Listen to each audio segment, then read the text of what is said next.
And we are here. So thank you, Charlotte. Thank you, Karen. Anybody who's new, I say this every live stream. If you're new, we only know you're here if you comment. So you're welcome to be a fly in the wall and not let us know you're here. But if you want to participate, you want to let us know you're here, we actually really love it.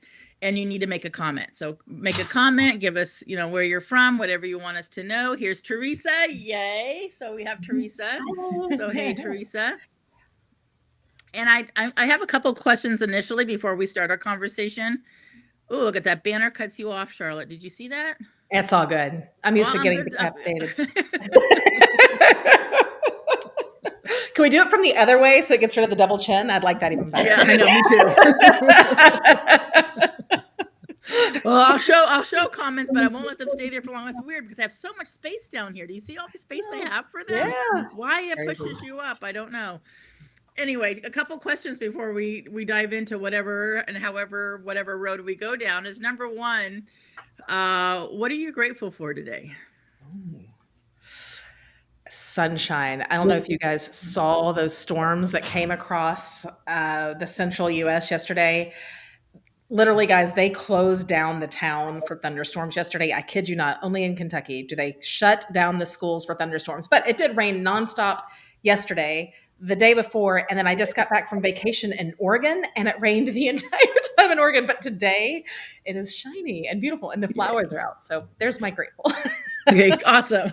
Real quick, Karen, before you answer, I was 18 years old, and I lived in Seattle for 1 month. My boyfriend and I were having a motorhome built for us. And before I went on the sailboat. So we were there exactly a month. It was 30 days delayed. And we hiked and had a great time in the Puget Sound. And it rained every single day but one day. And it was for the month of September. And it rained every day but one day. Yeah. We got very wet. The first purchase we made was raincoats. All right, Karen, your turn. What are you grateful for today? I'm grateful. Well, sunshine was one of them too. It's just so beautiful out here today. We're looking at 90 degrees this weekend, and I'm super excited about that. But even more so, I have a lot of friends right now from years ago and more recent friends that are leaning into me for some pretty important things in their life right now. And I'm just so blessed that they feel like they can count on me for stuff. So yeah. That warms Mother Teresa's heart. Yes. Hey, Rachel, we're not leaving your comment up because it's cutting off Charlotte, but hey, Rachel.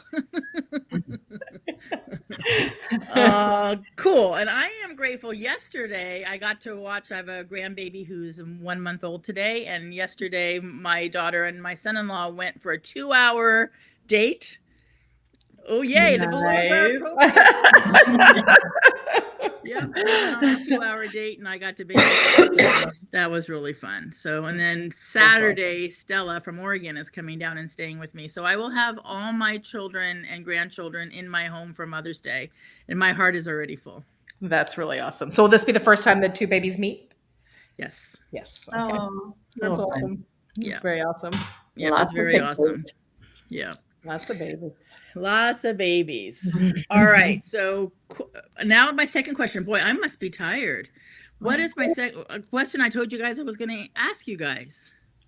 When did we know we were going to be? Yes. Thank you. Yes.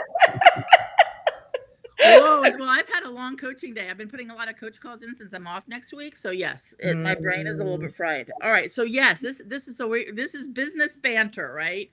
So in honor of business banter, my example is when I owned a flight school, the day I walked into the flight school, I knew I was a business owner. When my ex and I owned a restaurant, I knew we were business owners. We owned a restaurant.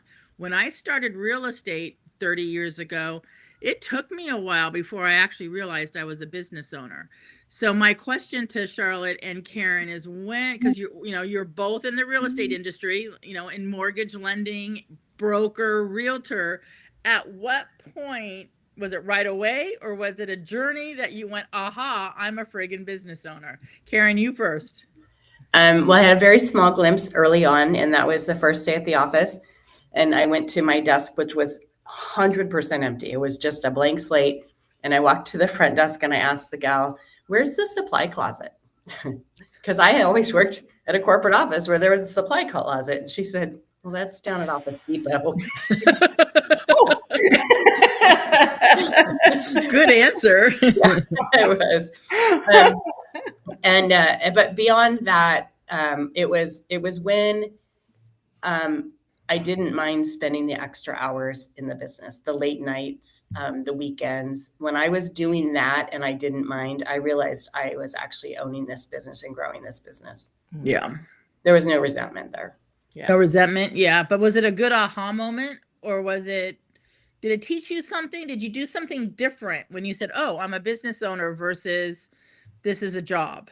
Yes, it did, because that's when I realized that I had control over whether or not I was at the office late at night. And a lot of late nights were fine with me. That was my choice. However, I also realized that I didn't have to do it that way if I structured my day better. Yeah. Trained my clients. Mm. And I don't say that as if they're the ones that need training, but just putting some boundaries up around my business. Yeah. Very cool. So how about you, Charlotte? So I have a two-part answer because I'm not actually self-employed, of course. I am a Yes. lender, so I do work for a company, but I do remember taking the leap into commission only, which would be very similar, right? So I went to commission only and realized, I remember when I decided to make that jump. I had worked at a bank. As a lender, we have the option of taking a base salary at some companies and making a smaller commission. So it's kind of a safety net, so to speak. Or you can dive all in and say the sky is the limit. However, I only get paid on what I close. So I remember I was working at the bank, and I've always been a hustler, right? There's that motivation, Yes. just a person that wants to do things, and realize that one, when you are that type of employee as a lender, you do have more stringent guidelines, more regulations, more red tape that you've got to go through for every turn. And so I realized I didn't like that red tape, and I just said, this isn't for me. This structure is not for me. I am ready to go in 100% commission. Scared. I laid in bed. I was talking to my husband. I'll never forget. I'm like, am I making this huge mistake? Because on top of being commission only, there was also the idea that at my old company, I had some leads. I had, it was a bank. So we had if I was low, I would dial for dollars, and I would do that. And when I moved over to this, it's more like what you all do. It's like, I have got to go build connections. I've got to go have people know to reach out to me for mortgages without me calling them first. Right. So I laid in bed. I was like, am I making the right decision? Am I crazy? And my husband just looked at me and goes, you got this. I mean, those were his words. You got this. So I dove in and never have looked back. It's been an amazing transition. Yeah. But there was a second time, and this was more recently, that I had to change my business to really put on that. Even though I'm W-2, and even though I've got health insurance, guys, I'm blessed. I mean, that's the one benefit of being this kind of employee. I have some of those benefits. And so in my mind, I didn't treat my finances like I was self-employed. Yeah. So it wasn't until recently that I really structured all of my finances like I'm self-employed, because as a commissioned person, I should pay myself a salary, not what I'm getting commissioned, but do the whole buckets and do all of those things. And I just really hadn't done that. So there was a turning point in the last 12 months that I was like, I need to change the way I've already changed the way I do my business. Now I've got to change the way I handle my personal finances to really recognize that I need to treat this like a business financially. So I made Good for you. Good decision to make as a commission only person. Yeah.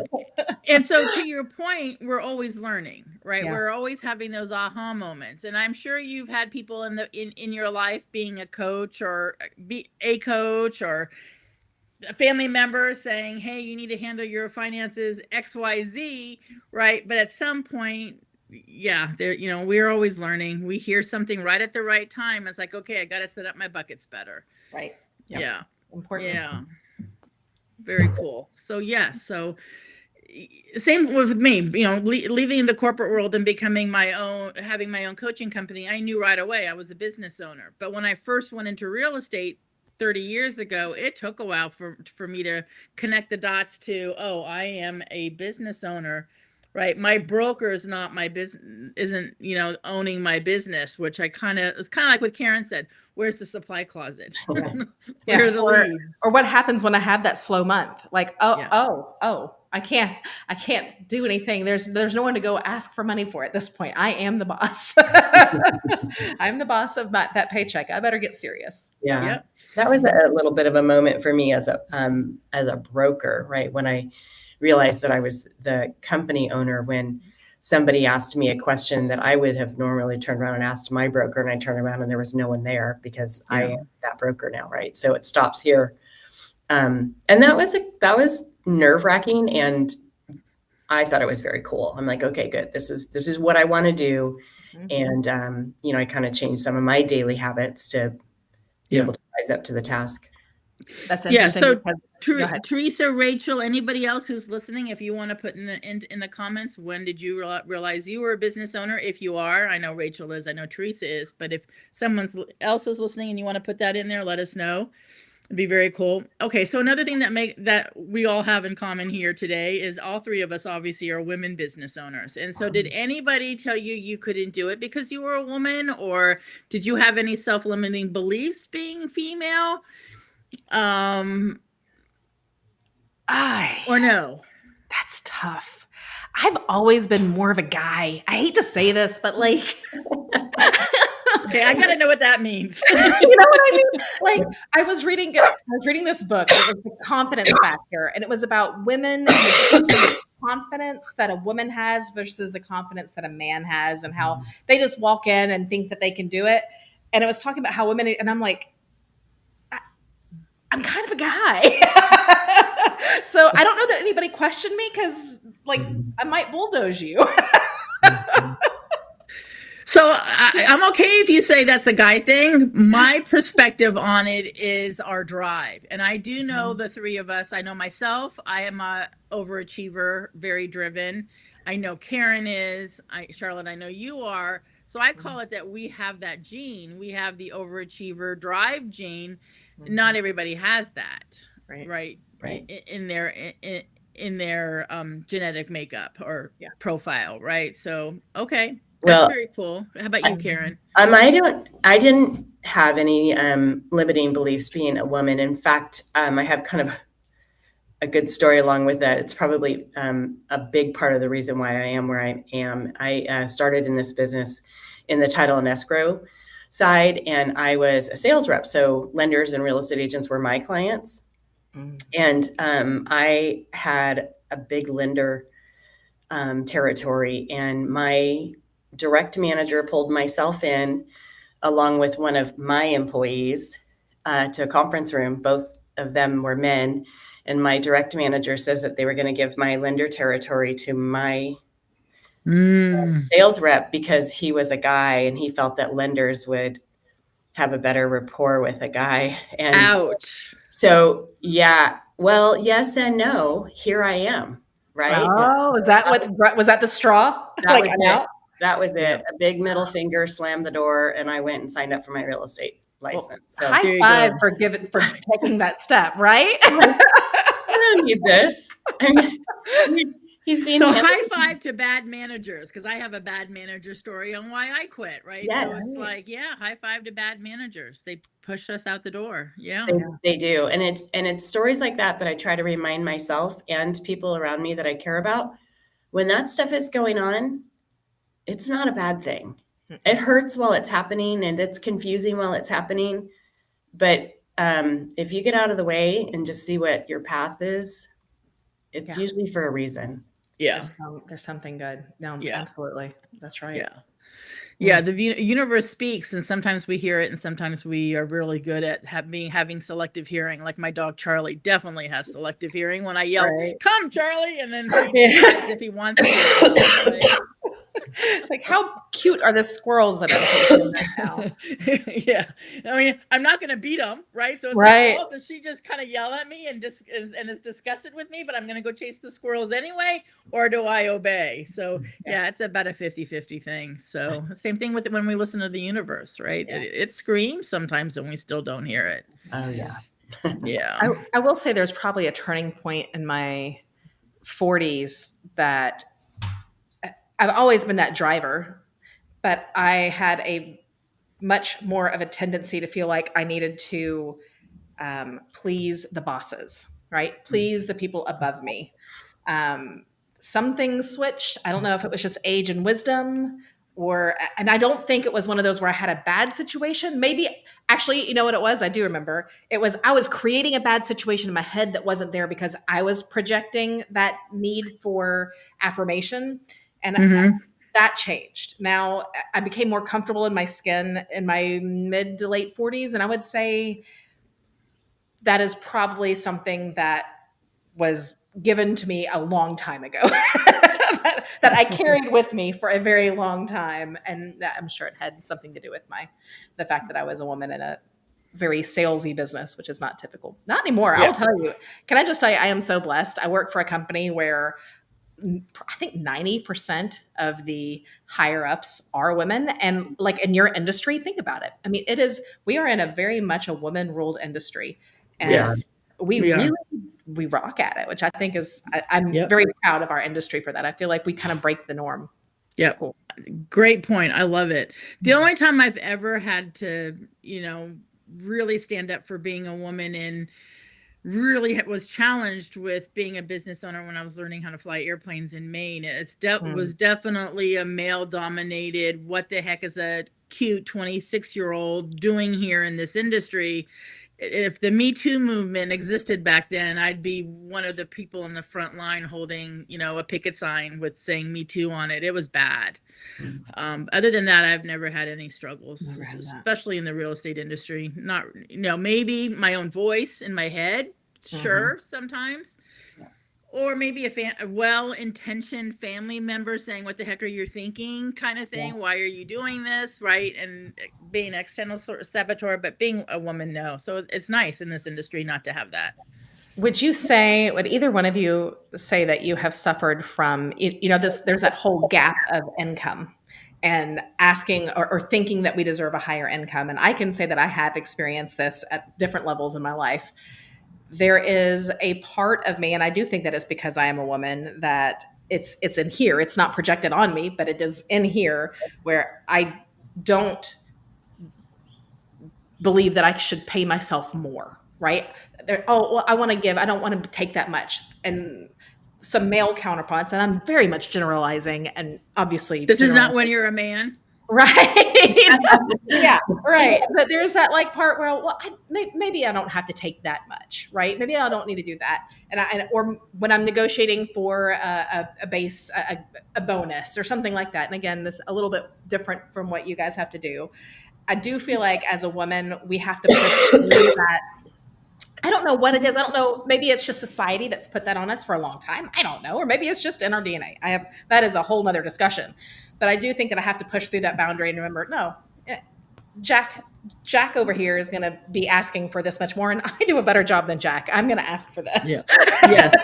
Well, so, knowing, how you guys are kind of made up, because I've known you for so many years, I do coach a woman who's a business owner, not at all in the real estate industry. However, to honor her confidentiality, since we still are coaching, nowhere near the real estate industry, making close to probably $500,000 a year is like, how much more do I need to make? I'm like, however much more you want to make. I mean, if you don't want to grow your business and you want to kind of stabilize it, that's great. It's no one saying you have to go to another level.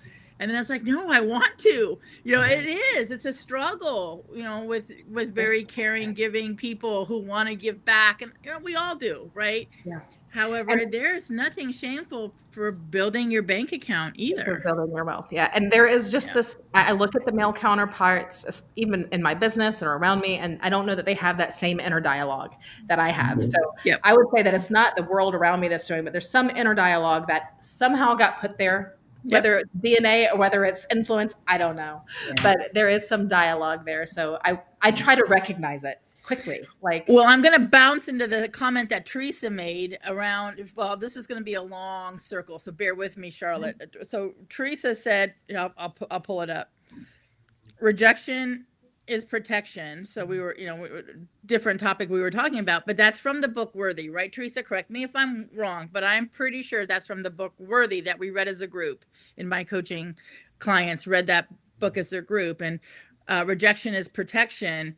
It's a great book called Worthy. And so the circle around, Charlotte, is do you feel worthy to make that kind of money? Right. That's absolutely true. And can I just tell you, Teresa, I thought because you guys are seeing me fiddle with my glasses are, I don't know what's going on. Maybe I scratched them. I can barely see right now. I thought it said rejection is projection. And I'm like, I like that. I can like both. Yeah. Rejection projects you to the next level, right? It makes you go to the next option. That's now that you've corrected me, I'm like, oh yeah, that is what that says. Yes, but that's okay. So Teresa, we have a new one-liner, right? We're trying to use it, right? Rejection is projection. Because somebody tells me I can't do something, my middle finger goes right up. Right? Yeah, I'll show you. Mike takes a step back when he's near me and someone says something like that to me. He just like steps back because he doesn't want to be caught. I know better. I know, Karen. You're going to have your pickleball racket in your hand and you're going to smack him across the head. Oh yeah. Well, it's interesting, Charlotte, your perspective on that. I can't say that I ever put a limit on what I felt I was worthy of making. However, as my income has grown, I love and value what it allows me to do for others. And that's what makes me want to have more. Mm-hmm. Right. And it's very interesting. I look back at the years of my income, and each year I was very proud of what it was. And now I look back and I think, I really can't believe that I thought that was sort of the top at that time. Right.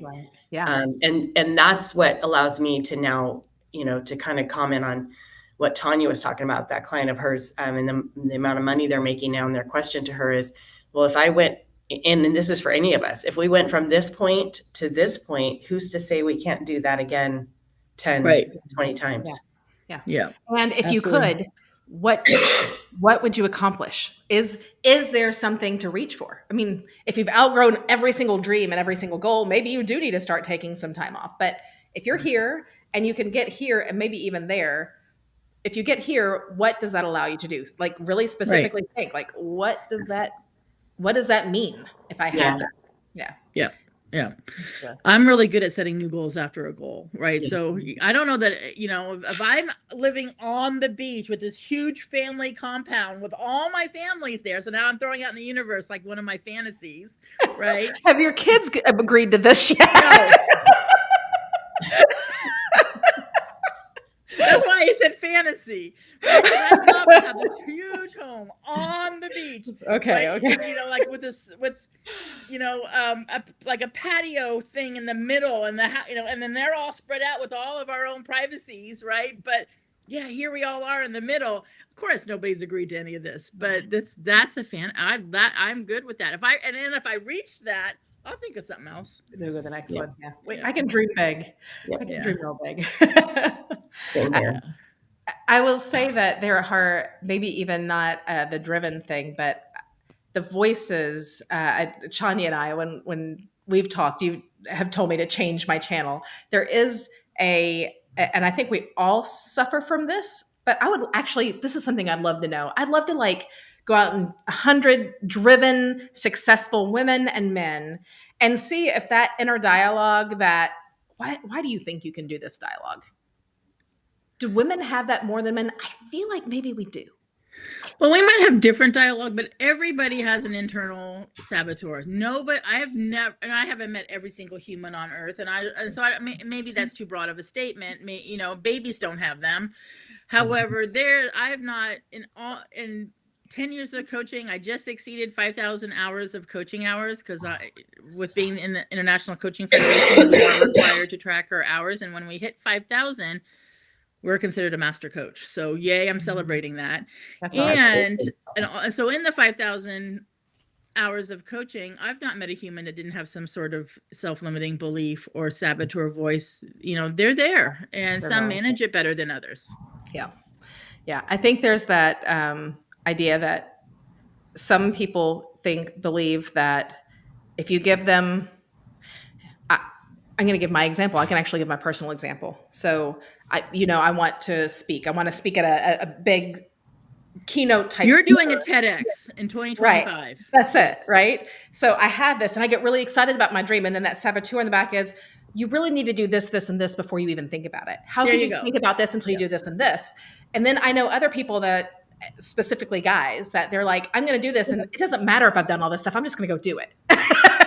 Like they don't have that need to validate themselves before they get there.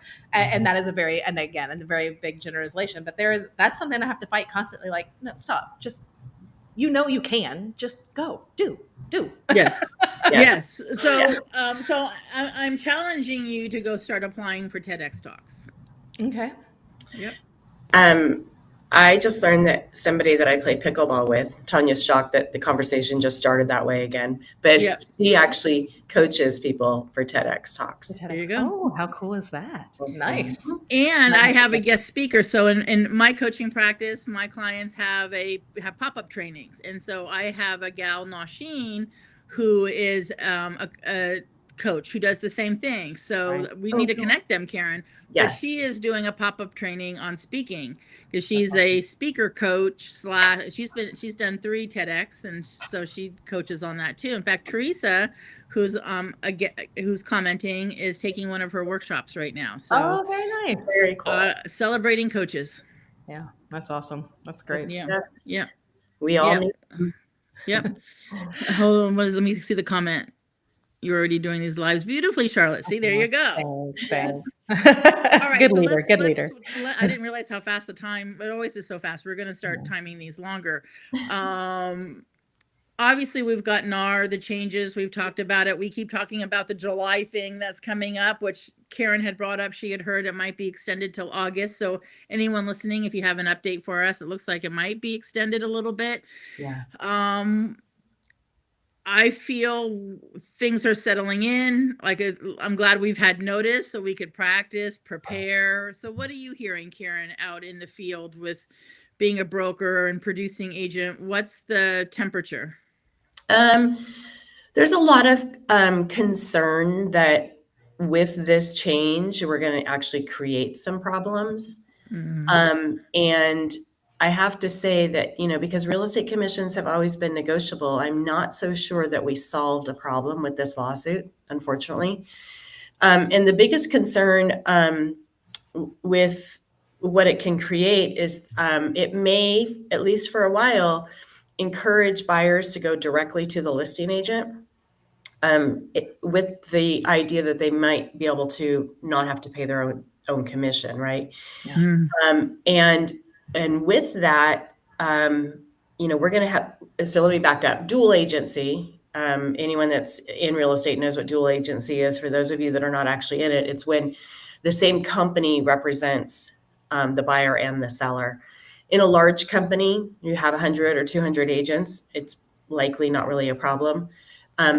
However, what this level of dual agency that I'm talking about is where it's actually the same agent representing the buyer and the seller, which happens.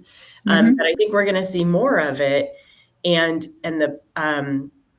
there's issues with representation there. There can be issues with representation, but the biggest problem that we're kind of forecasting is our E&O insurance on that. Because when Interesting. The large majority of E&O claims come from exactly that type of file, where it's the same agent, not office, representing the buyer and the seller. And one of the reasons is that when there's 2 different agencies and then 2 different E&O insurance companies, one of them's going to win and one of them's going to lose, or they're going to split somewhere in the middle. When it's the same company and the same insurance agency, it doesn't matter which side wins, that agency's paying it out. Yeah. That's going to come right down on the backs of the brokers, and then therefore also on the backs of the agents for higher E&O fees. Yeah. So I had I was a guest with Lee Brown, a broker, realtor in the Carolinas, and she said something similar to what you said. And also what she's finding is brand new agents who are just getting their license right now, right? There's no fear. There's no question what's going to happen. It is what it is for them. So I find that to be interesting and true, right? Charlotte, how about in your industry? Is it settling down? Is it getting more questions? I will tell you that for us, the main depositories have kind of come up with their stance so far. As long as it continues to be something that is normally paid by the seller, it's not going to change any rules. If we see the tides turn to where it is not a typical seller paid closing cost, then there would be some rules around that. But I feel like that's years in the future, right? I don't think we're going to get there with an immediate change. But I'll tell you, the dialogue in the client world, because I think clients are a little more open to talk to lenders about stuff like that because they feel like we can give them kind of the backstory. And let me just tell you, they are saying at multiple times, almost. So first of all, I'm not that client facing anymore. So when I'm talking to a client, it's only because one of my past clients has called me. I don't originate. Right. My team originates. So for me to have heard this at least 6 times from my past clients, that's just me. And I don't even do this anymore. But every time I have a conversation, it's, well, I hear that I'm going to get a break on my commissions. Well, I hear that I'm going to get cheaper commissions. Well, I hear that if I wait till July, I'm going to save some money. So your buyers are hearing this. It is very important that you have that conversation. Let them know what the change is, what they can expect right up front. The other thing that I'm hearing on the real estate front, because again, as a lender, I hear both.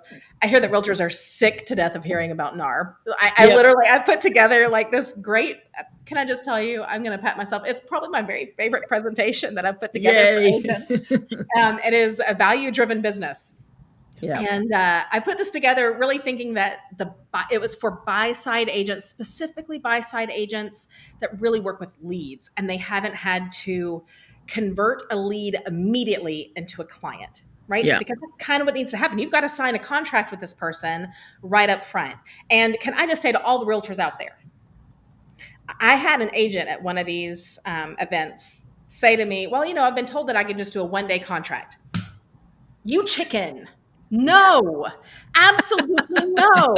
What the cuss? That's what we're going to go to. Oh, we're just going to do a 1-day contract. Okay. So now you're possibly going to have to reduce your commission depending on what's going forward. And now you're saying you're going to do more paperwork? Yeah. No. Yeah. So I'm out there preaching heavily, no 1-day contracts. Learn how to show your value immediately. And so that's pretty much what I trained, but I took all of my references out because I was so sick of it. Right. I'm ready to talk about, I'm actually ready to talk about interest rates again. And I was so tired of talking about them. Now I'm like, oh, I can't do this NAR stuff anymore. Lack of inventory. Can we go back to that conversation? Right? Yes. Well, what's interesting in my industry is when I coach my clients or talk to people, business owners, I'm always saying you need to be able to articulate your value. And when this came up, it was like, bingo. And again, I'm patting myself on the back. Right. Not only do we need to know our value, because I know Karen and Charlotte and Marianne and, Teresa and Rachel. I know you know your value, but I take it a step further and kudos if either of you want to say it before I say it. What do you need to, do you know what I'm going to say next? I'm putting you on the spot and I apologize, but I'm still putting you on the spot. You've got to know how to know and show your value is what I'm saying. Articulate your value. Yeah, you got to show it. Right? You got to show it. And I think the biggest difference, because all of the good agents, the bad agents aren't your competition. Nothing changes. The bad agents have never been your competition. They are what they are. Right. Hold on. I'm going to interrupt for just a second because I had a coach call on this today. However, I have a client who's, asking for 6% and they said yes. And now they're like, well, I heard this. And so will you do it for 5? And so now they're they're under contract. She's, listing their home. And now they're trying to backtrack on the commission. And he says, well, I know there's an agent out there that said they'll do it for a flat rate of $7,500 and it's a $2 million home. Right. So you're still going to have to be able to now. And she calls me with an SOS call. He said, and there are those help you sell agents that'll do it for a flat fee of $7,500. Why do I want to pay you $40,000? And I know she's worth every penny. I guess they also shop at Shein or Shine, right? Is that how do you spread? So is that where you get all of your clothes in your $2.5 million house as well? Just out of curiosity, because that's what you're comparing me to right now. right? I heard that there was a study done recently, and less than 35% of the public reported knowing anything about the lawsuit. And then those that reported knowing something about the lawsuit, what they thought they knew or what they reported they knew was way off base. And so the message is, let us be the word, right? Get out there and talk to people and be the word and let people know what's really going on, as opposed to, the media twist on it, which is wait a little while, buyers, and you're going to save money, because that's not happening. That is hurting the buyers. Yeah, well, Teresa's been handling it really well. She's had buyers and sellers asking her these questions, and she's been prepared. So giving Teresa a shout out on this. I have a client who the seller said, okay, I'll offer the commission out at 6%. But when that lawsuit is solidified in July or whenever, I'm taking away 3%. With the idea that they'll negotiate for it when the contract comes. I mean, I kind of feel like that's the way it should be. I'm sorry. If we're going to go to the letter of the law of the contract. Oh, no, he doesn't want to offer out at anything. The seller says it's 0. And here's the issue with that, Charlotte, and as I understand how they're going to handle it, and I see it as an issue. Maybe it won't be. But the document that we have to get signed before we can show the property includes what the buyer is willing to pay for the commission. If the seller doesn't pay anything, yes. Right. Mm-hmm. My understanding is it has to say what I'm going to be compensated, right? Yes. So that means if the seller's not offering anything, the buyer's paying it, right? Right. That has to be shown with the offer.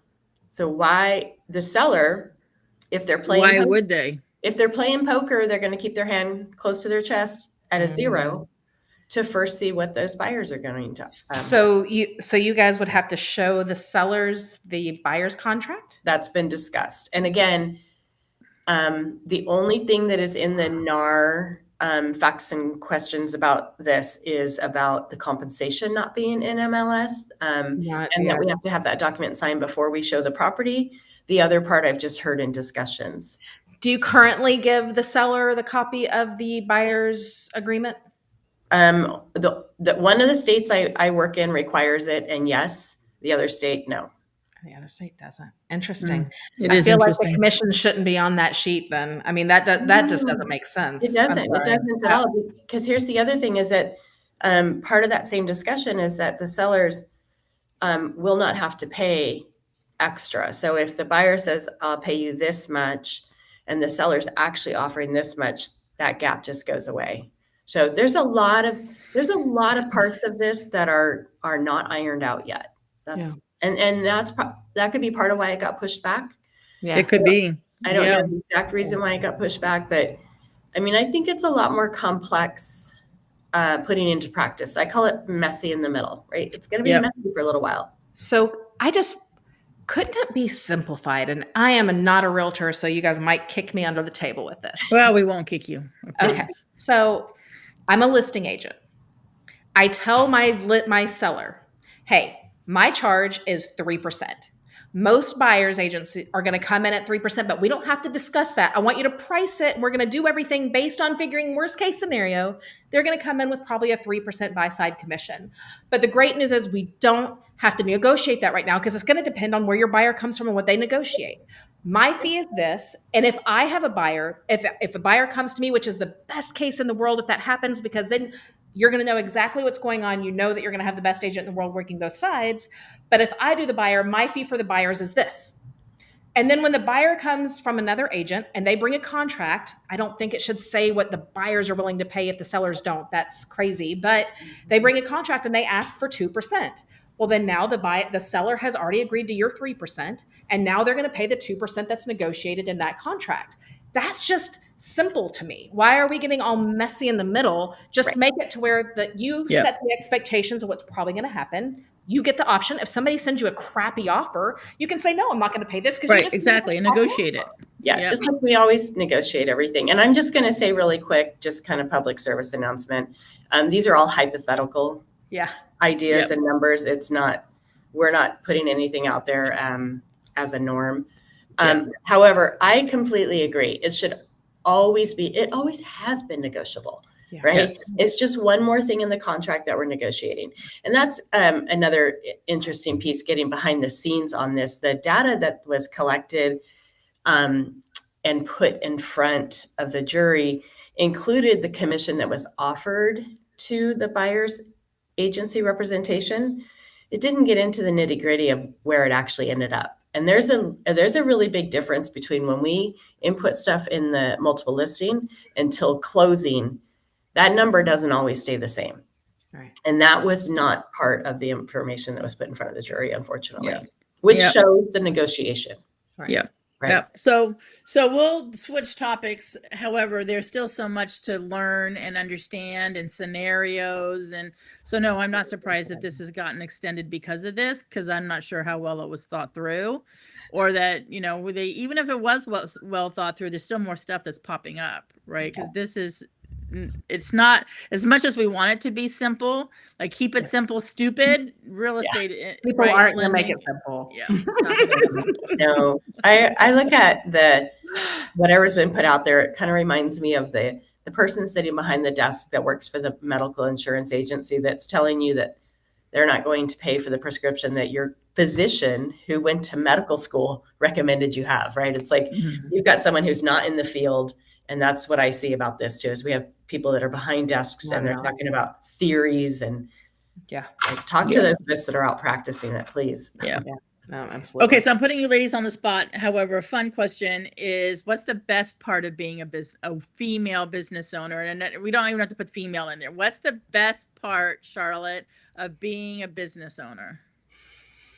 And I know yours is a little quotation marks. I know yours is still, but the sky is the limit, right? Yeah. I am literally the captain of my ship. So I can choose how far I want to take this ship. I can decide when I want to turn it. I can make those decisions, and my paycheck and what I earn is 100% based on the effort that I put in. And if the effort doesn't work, then I can change my ship and reroute and make it work again. So the creativity that it allows me to have and the control of my own destiny. I'm a control freak, right? So I want to be able to control my destiny. You're a control freak and you are extremely creative. I mean, your videos are the most creative videos, right? So yes. So yes, and yes, you are. I love any sailing metaphors. I'm all in. So I loved every single sentence. Karen, you best part of being a business owner. Well, I would echo everything that Charlotte said, and then I would add to it the people that I get to help. I get to help the wheels of commerce of their family turn, right? So all of the people that support, all of our support staff, our other agents, our home inspectors, our backup band, as Tanya calls it. I love that. I love that we are a part of their success too. Yeah. And I was going to say that when it comes to leading, so even though I don't own the own company, now that I'm a leader, I get to do kind of some of that. And that is awesome. When you can inspire somebody to take their business to the next level. Yeah. Yeah. Well, you're both phenomenal team leaders, right? You both have, agents under you, lenders that you manage, and realtors. And so, yes, you are both phenomenal leaders. And, again, I know, Charlotte, you're not currently, originating loans. However, when you were, you impacted your people's lives, and now you're helping your team impact, the consumers' lives. And Karen, you are, and also wearing two hats as a broker and a real estate agent, right? You impact agents, you impact, homeowners too. So yeah, it is really cool to watch people reach their goals and overcome challenges, improve their credit, or overcoming their fear of, being a first-time home buyer and the safety of renting, all that kind of stuff. Yep. I can guess Tanya's. Tanya's is the free spirit. she gets to make all the choices when she wants to make them, and nobody can tell her what to do because she's going to give them the bird. Yeah, right. She's going to do it her way anyways. I hope my coach isn't listening, because it's like, I am not an easy woman to coach, right? Because so I was on my coach call today, and my coach is like, how are you doing with that 14-day plan we set up? Can you ask me a different question? It was just 14 days, Tanya. 14 days. Well, I've done some phenomenal things during the 14 days, but that plan that he wanted me to do and is making me do, right? I'm exaggerating. It was more like a 12-day plan, so it was not an epic fail. But yeah, that free spirit runs deep in me. It really, really does. I do pity anybody who steps up to the plate to coach me, because I can go into the dark side and I don't want to. Again, it's like what you were saying, Charlotte and Karen, it's our choices, and we have the choices to make our businesses fly, or we have the choice to, sink. And I am no way on this green earth am I sinking. So I need to rein it in. You're the sailboat. I might be a little bit more of like a bigger tugboat. Yeah, but wouldn't it be cool if we were all speedboats? Right? I'll hop on the speedboat to cross that finish line, but yep, I've got a tack, and like, oops, that's the wrong tack. Let's get that on track. I want to go this way. Yeah. And most of us are. But yeah, speedboat would be a great metaphor. Straight go. Yeah. I like it. Anything else? Anybody want to ask any questions? I have not had any questions. Had some great comments. Any questions before we hang up? Yeah, like I'm on a telephone. Any more questions before we end? I had to learn the lingo. If you have any, I'll wait a second. If you have any questions for Karen or Charlotte or for myself, we are doing this monthly, so I'm excited about that. It's going to be a monthly, see what's happening. Awesome. Anything that you ladies want to say or advertise or promote or anything, go for it. I'm just going to say right now that if you're out there and you're listening and you need to know how to show your value, you got to start with Coach Tanya, because she's going to help you find your values. Yeah. Thank you. Best in the world at it. Thank you. And so I'm going to promote something. I do have my quarterly, I do a free workshop for the real estate profession, and we are focusing on that's I have it broken up into thirds, and the first third of that workshop, which is an hour and a half, is being able to articulate your superpowers and own them. So thank you. And that's May 24th. So if you need any information, just DM me and I can get it to you. How about you, Karen? What do you have coming up? Well, I was just going to say that if you're a real estate agent in California or Idaho markets and you are looking for a boutique brokerage to work for where the broker is accessible for training and coaching you and working side by side with you, give me a call. Absolutely. I second that. Right. Yep. So thank you, Charlotte. Anything else you want to promote before I hang up, Charlotte? Or I mean, if we have any listeners on the East Coast. Yes, thank you for staying up late with us. If you have any listeners on the East Coast, I am definitely looking for lenders that love this vibe. If you like this vibe, this is us all day, every day. I'm the Energizer Bunny, and my team calls me that, and this is what you get. If you like that, you should call us, because that's what the company is about. So we're looking for good people that value fun and all of the energy and just going out there and helping people. That's what we do. Very cool. All three of us. I mean, I always say it takes one to know one, right? Yeah. And great minds think alike. I think the three of us make a great team. So thank you for being here. Thank you for everybody showing up. And I'm officially ending the stream. Let's see if I have music. That's one of those things that, Tanya needs to, this is where a producer would be nice. Feel that. Put it on your goal